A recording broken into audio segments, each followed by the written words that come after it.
Hello दोस्तों, स्वागत है आप सभी का एक और नए वीडियो में।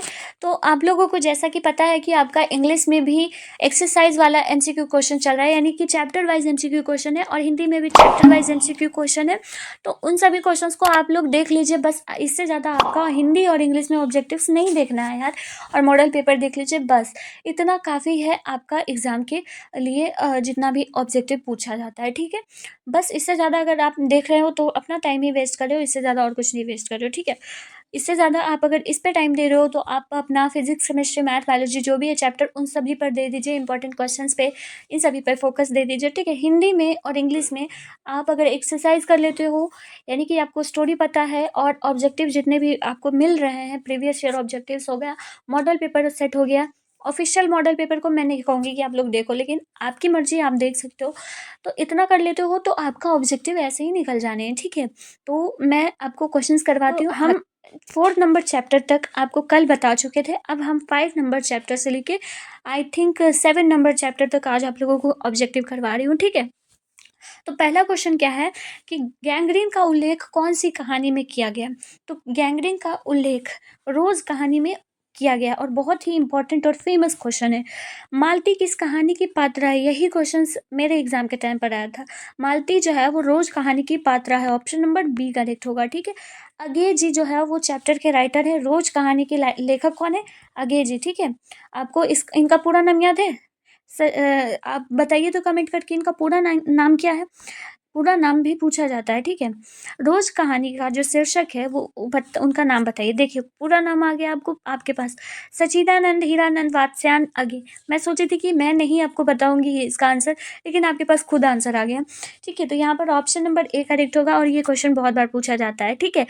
इनका जन्म जो है वो, अघे जी का जन्म कब हुआ था? तो इनका जन्म जो है वो 7 मार्च 1911 को हुआ था, ठीक है। ऑप्शन नंबर बी करेक्ट होगा। अगला क्वेश्चन है, अय्यर जी का निधन कब हुआ था? निधन इनका कब हुआ था?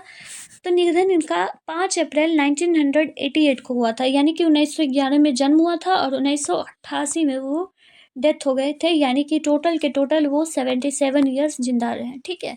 तो यहाँ पर आपका ऑप्शन नंबर कौन सा करेक्ट हो जाएगा? डी करेक्ट हो जाएगा, ओके। अगला है, अघे जी का जन्म कहाँ हुआ था? इनका जन्म कहाँ हुआ था?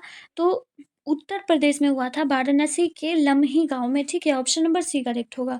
अघे जी का मूल्य निवास स्थान कहाँ है? उनका मूल्य निवास स्थान कहाँ रहा है?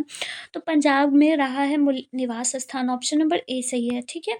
अगला है, अघे के पिता का नाम क्या था? इनके पिताजी का नाम क्या था? डॉक्टर हीरानंद शास्त्री।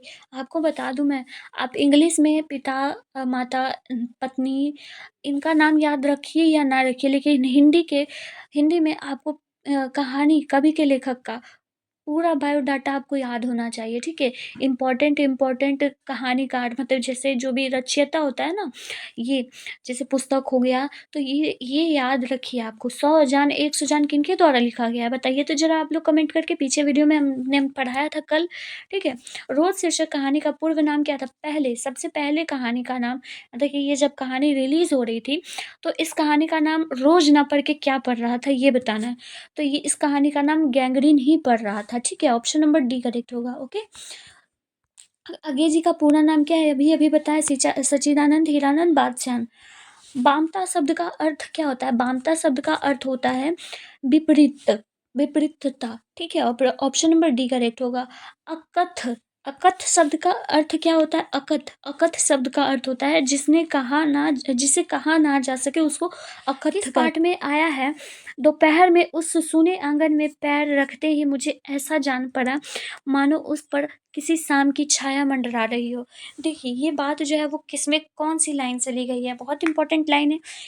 देखिए जैसे ही अगे जी गए थे 18 मील तक, आई होप, हाँ मुझे याद है जहाँ तक कि 18 मील तक उन्होंने पैदल चलकर आया था मालती के घर, ठीक है। और जैसे ही वो मालती के घर पहुंचे ना, तो उनको ऐसा लगा कि आंगन में जैसे ही उन्होंने पैर लगा रखा तो उनको जान पड़ा कि इस घर में तो लगता है जैसे छाया मंडरा रही है, एकदम शांति, एकदम ऐसा लग रहा है जैसे भूतों का घर हो, ऐसा लग रहा था।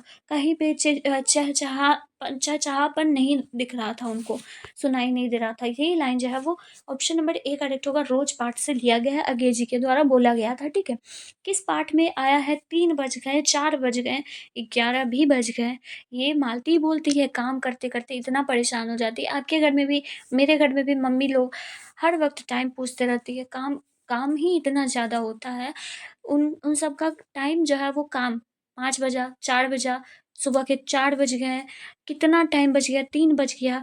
तो ये सब जो बात है वो मम्मी लोग कहती हैं, तो वही जो है वो रोज़मर्रे की ज़िंदगी मालती वाले चैप्टर यानी कि रोज़ कहानी में आपको दिखाया गया है। ठीक है, तो ऑप्शन बी करेक्ट होगा। किस पाठ का ये उदाहरण है?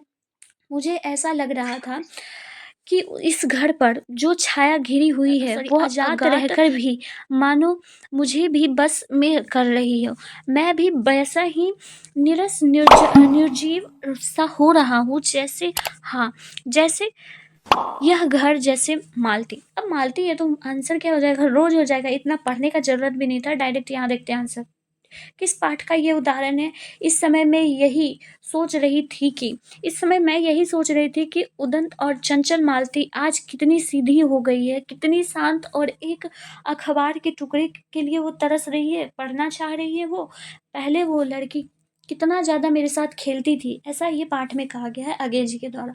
ऑप्शन सी करेक्ट होगा। ठीक है, रोज पाठ का ये कहानी है। अब रोज कहानी की नायिका कौन है? रोज कहानी की नायिका इकलौती मालती है। ठीक है, मालती पे ही तो ये कहानी ज़्यादा, क्योंकि मालती दोस्त थी उनकी, बचपन की दोस्त थी। विस्मय शब्द का अर्थ क्या होता है? विस्मय शब्द का होता है अचरज। ठीक है, ऑप्शन नंबर सी करेक्ट होगा। अगला अब चैप्टर आता है एक लेख और एक पत्र, जो कि भगत सिंह के द्वारा लिखा गया है। इंपॉर्टेंट चैप्टर है। ठीक है, अब अगला क्वेश्चन देखिए, सॉरी क्वेश्चंस बताती हूँ मैं आपको। एक लेख और एक पत्र में भगत सिंह ने किसको पत्र लिखा? देखो बच्चा, ये क्वेश्चन बहुत फेमस है। 2 क्वेश्चन इसमें से पूछा जाता है। ठीक है, कि पत्र किनको लिखा गया है?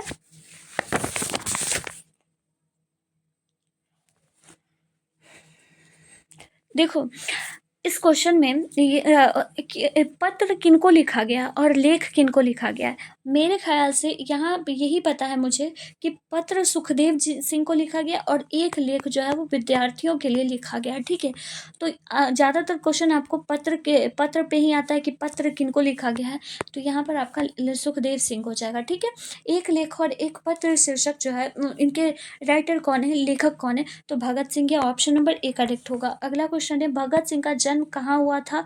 भगत सिंह का जन्म, आप इनका सबसे ज़्यादा 105 ये नंबर याद रखिएगा। ठीक है, 105 उनका नंबर था और ये लायलपुर के रहने वाले थे, पाकिस्तान में। ठीक है, आप लोग को 105 इनका याद रहेगा तो आंसर आप डायरेक्ट टिक कर सकते हो। ठीक है, अब अगला क्वेश्चन है, भगत सिंह का पैतृक गांव कहाँ था? मतलब कि उनका गांव कहाँ था, ये पूछा गया। पंजाब में अटखड़वा में के रहने वाले वो थे। ऑप्शन नंबर ए करेक्ट होगा। भगत सिंह के माता और पिता का नाम क्या था? हर चैप्टर से आपको देखने को मिलेगा कि राइटर के माँ, पिता, पत्नी, इन सब चीज़ के बारे में, निवास स्थान, राइटर का जन्म, ये जरूर पूछा जाता है ऑब्जेक्टिव में हिंदी में। ठीक है, तो भगत सिंह के माता और पिता का नाम क्या था? विद्यावती एवं सरदार किशन सिंह था नाम। ठीक है, ऑप्शन नंबर बी करेक्ट होगा। भगत सिंह के पिता और चाचा किसके सहयोगी थे? भगत सिंह के पिताजी और चाचा जी किनके सहयोगी थे? तो सुखदेव सिंह के सहयोगी थे। ऑप्शन नंबर डी करेक्ट होगा। ठीक है, भगत सिंह की कृतियाँ इनमें से कौन कौन सी हैं? तो उनकी कृतियाँ, ये सारी उन्हीं की कृतियाँ हैं। ठीक है, तो इन सभी कृतियों को आप लोग देख लीजिएगा। विद्यार्थी और राजनीति, ये सब इम्पोर्टेंट है। ठीक है, तो इन सभी को देख लीजिएगा। यहाँ पर ऑप्शन नंबर डी करेक्ट होगा। ओके, कॉपी में एक या स्क्रीनशॉट लेके रख लीजिए, याद कर लीजिएगा। भगत सिंह की लिखी पुस्तकें जो अप्राप्त है, कौन सी पुस्तक भगत सिंह की ऐसी लिखी गई है जो अप्राप्त है? ठीक है, उन्हें खोजा नहीं गया। तो ये सब जो है ऊपर ऊपर ज़्यादातर आपको आंसर अगर ऊपर युक्त तीनों मिले तो आंसर ज़्यादा वही उत्तर होता है। ठीक है, तो ये भी एक डाउट रहता है इंसान में कि कौन सा आंसर होगा।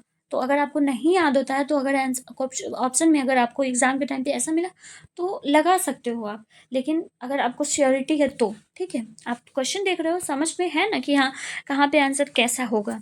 किसने कहा है जब देश के भाग्य का निर्णय हो रहा था तो व्यक्तियों के भाग्य के पूर्णता भुला देना चाहिए? ये बात किन्होंने कही थी? ये बात भगत सिंह ने कही थी। ऑप्शन नंबर ए करेक्ट होगा। ठीक है, अगला है हास्य पद। हास्य पद शब्द के प्रत्यय को बताइए। हास्य पद शब्द के प्रत्यय आस्पद है। ठीक है, आस्पद, ऑप्शन नंबर बी करेक्ट होगा। आपको एक बात बताऊं, ये जो मैं आपको ये करवा रही हूँ ऑब्जेक्टिव क्वेश्चंस, और आप मॉडल पेपर में भी मैंने ये क्वेश्चंस करवाया है। अब ये सब क्वेश्चंस भी मॉडल पेपर में है, तो आप यहाँ समझ सकते हो कि ये सब भी क्वेश्चंस आपके परीक्षा में पूछा जा सकता है। भगत सिंह के पिता कितनी बार जेल गए थे? भगत सिंह के पिता जो है वो अनेकों बार जेल जा चुके थे। ऑप्शन सी करेक्ट होगा। अगला क्वेश्चन है, भगत सिंह की पहली गिरफ्तारी कब हुई थी? भगत सिंह की पहली गिरफ्तारी 1926 को हुई थी, अक्टूबर में। ऑप्शन नंबर डी करेक्ट होगा। भगत सिंह को फांसी की सजा कब मिली थी? भगत सिंह को फांसी की सजा 23 मार्च 1931 को मिली थी। ऑप्शन नंबर सी करेक्ट होगा। अगला है, किस पाठ की उक्ति है ये कि केवल कष्ट सहकर ही देश की सेवा की जा सकती? तो ये एक लेख और एक पत्र का ही है। ऑप्शन ए करेक्ट होगा। किस पाठ की उक्ति है कि विपत्तियां व्यक्तियों को पूर्ण बनाने वाली होती है? विपत्तियां व्यक्तियों को पूर्ण यानी कि और ज़्यादा शक्तिशाली बनाने के लिए होती है। तो ये एक लेख और एक पत्र में ही बोला गया है। ये सब इंपॉर्टेंट लाइन है, यही सब लाइन आपसे एग्जाम में पूछा जाएगा। ठीक है, एंड 7 नंबर चैप्टर है आपका ओ सदा निरा। अब आपका जो है वो 2 दिन के अंदर अंदर ही 7 नंबर चैप्टर तक पहुंच गए। ठीक है, ये सारा एमसीक्यू क्वेश्चन इंपॉर्टेंट है। ओ सदा निरा चैप्टर जो है वो जगदीश चंद्र माथुर के द्वारा लिखा गया है। पहला ही क्वेश्चन इंपॉर्टेंट है। अगला क्वेश्चन है कि ओ सदा निरा किस विधा के अंतर, मतलब कि ओ सदा निरा जो है वो क्या है?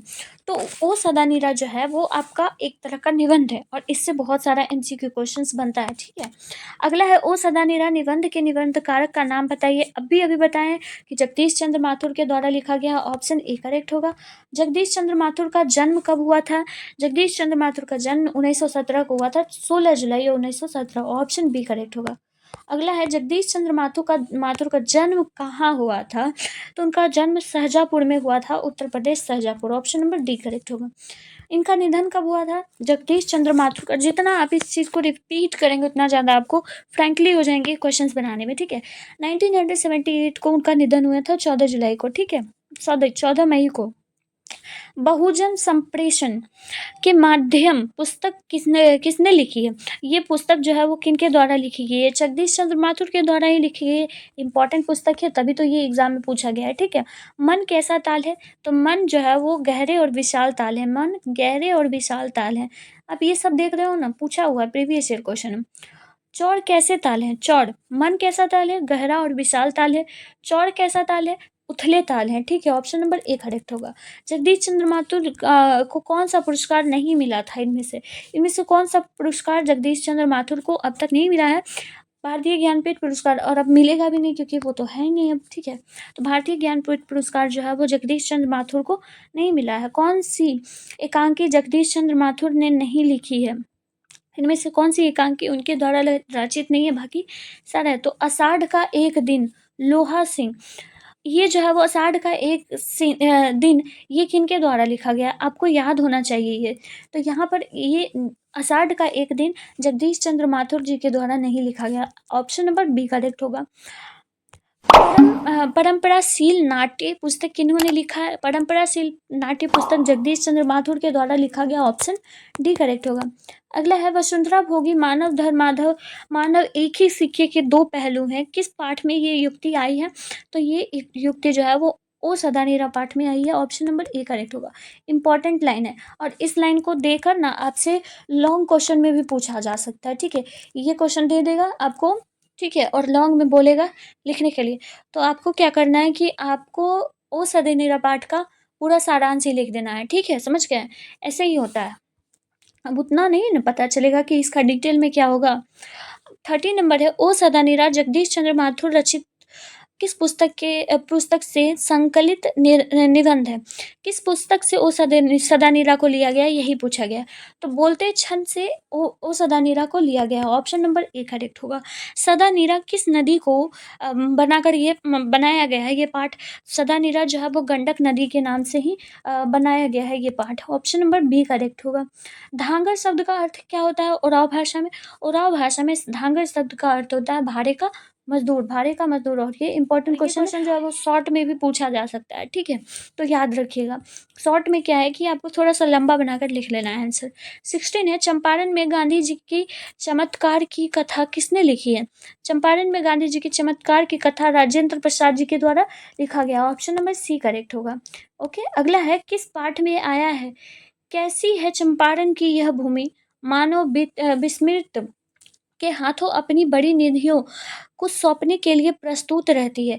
अब चंपारण नदी के बारे में बोला गया है, गंडक नदी के बारे में बोला, लाइन की बात कर रही हूँ, तो वो चैप्टर जो है वो उस सदानीरा पाठ से ही लिया गया। तो यहाँ ऑप्शन नंबर आपका डी सही हो जाएगा, ठीक है। अगला है, वैशाली महोत्सव का प्रति वर्ष आयोजन किसने प्रारंभ किया था? वैशाली महोत्सव जो है वो किन्होंने आरंभ किया था, शुरुआत किया था? जगदीश चंद्र माथुर ने किया था। ऑप्शन नंबर ए करेक्ट होगा, इंपॉर्टेंट है वैशाली महोत्सव, ठीक है। अगला है, शिक्षा का उद्देश्य यह होगा कि बच्चे ऐसे पुरुष और महिलाओं के संपर्क में आए जो सुसंस्कृत हो, जो सुसंस्कृत हो और चरित्र जिनका निष्कुल्स हो। यह किसने लिखा है? ये बात जो है वो किनके द्वारा बोला गया है? तो ये महात्मा जी के द्वारा बोला गया है, महात्मा गांधी जी के द्वारा बोला गया है कि शिक्षा जो है, बच्चे जो है, छोटे छोटे बच्चे जो भी हैं, अपने देश के भविष्य के जो बच्चे हैं, वो ऐसे पुरुष या महिलाओं के संपर्क में रहें जो कि शिक्षित हो और संस्कारी हो, तभी वो भी उसे उन्हीं की तरफ बन सकते हैं, ठीक है। तो यहाँ ऑप्शन नंबर बी करेक्ट होगा। अगला होगा कि वर्तमान शिक्षा पद्धति को तो मैं खौफनाक और हे मानता हूँ, छोटे बच्चों के चरित्र और बुद्धि का विकास करने के बजाय यह पद्धति उन्हें बौना बना देती है। किसके विचार है ये? मतलब कि वर्तमान शिक्षा जो भी हुई थी तो उनके वजह से वो खौफनाक है। कौन? ये पूछा गया इसमें। छोटे बच्चे के चरित्र और बुद्धि का जो विकास हुआ है, उनकी पद्धति उनको बौना बना देती है। ऐसा बात किनके द्वारा कहा गया है? महात्मा गांधी जी के द्वारा कहा गया, ओ सदानीरा पाठ में, ठीक है। ऑप्शन नंबर सी करेक्ट होगा। और आपका ये 20 क्वेश्चन जो था ओ सदानीरा पाठ से था, इंपॉर्टेंट क्वेश्चन था। आई होप कि आपको समझ ही आ गया होगा कि इंपॉर्टेंट था क्वेश्चन। तो मैं मिलती हूँ फिर नेक्स्ट इंपॉर्टेंट वीडियो के साथ। आपका यही सीरीज चल रहा है और साथ ही साथ मैं आपको सब्जेक्टिव क्वेश्चंस भी अब देना स्टार्ट कर रही हूँ। तो आप लोग मेरे चैनल के साथ बने रहिएगा और बहुत इंपॉर्टेंट वीडियोस आएगी आपके पास, तो आप उन सभी को भी देख सकते हो। और आप अपने टाइम को कीमती बनाइए, ठीक है। ये टाइम फिर वापस अगेन नहीं आएगा, ठीक है। तो मैं मिलती हूँ फिर नेक्स्ट वीडियो में, तब तक के लिए आप लोग पढ़ाई करते रहिए।